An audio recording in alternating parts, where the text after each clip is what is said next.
Ilang buwan makalipas ang kanyang detention sa ICC sa The Netherlands, lumabas sa pinaka-latest update ng SWS na 50% ng mga Pilipino ang pabor na panagutin si dating Pangulong Rodrigo Roa Duterte sa kanyang nagdaang drug war.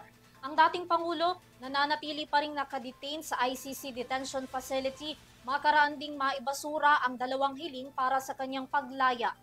Alamin ang buong detalye sa report ni Mia Layagin. Marso ng kasalukuyang taon nang maaresto at idetene si dating Pangulong Rodrigo Duterte sa ICC sa The Hague, Netherlands para sa kasong Crimes Against Humanity kaugnay ng mga umano'y pagkasawi sa ilalim ng kampanya kontra droga ng kanyang administrasyon. 7 buwan na sa detensyon ngunit hanggang ngayon ay nananatili pa ring debate sa Pilipinas ang legalidad ng pag-aresto kay Duterte maging kung dapat ba itong pauwiin.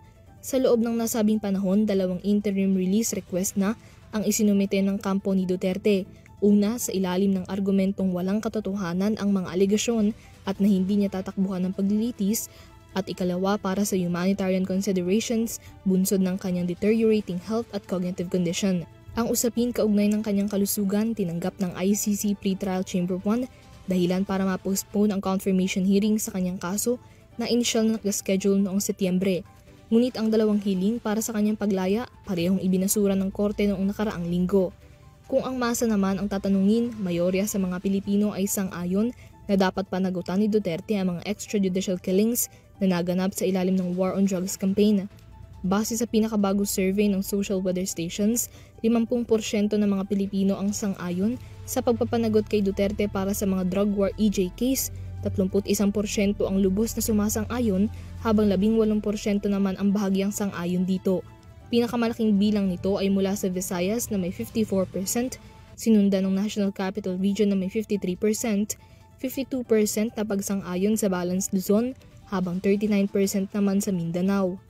Batay sa parehong survey, mula sa age group na 55 years old pataas, ang mayorya ng mga sang-ayon sa pagpapanagot kay Duterte na may 62%, habang pinakamababa naman mula sa 25 to 34 years old kung saan 36% ang sang-ayon. Samantala, 32% naman ng mga Pilipino ang hindi sang-ayon dito.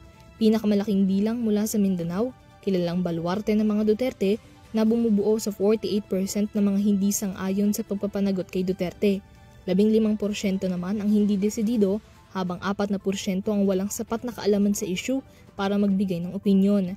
Isinagawa ang survey mula ika-24 hanggang ika-30 ng Setyembre sa pamamagitan ng face-to-face interviews sa 1,500 na mga Pilipino nationwide.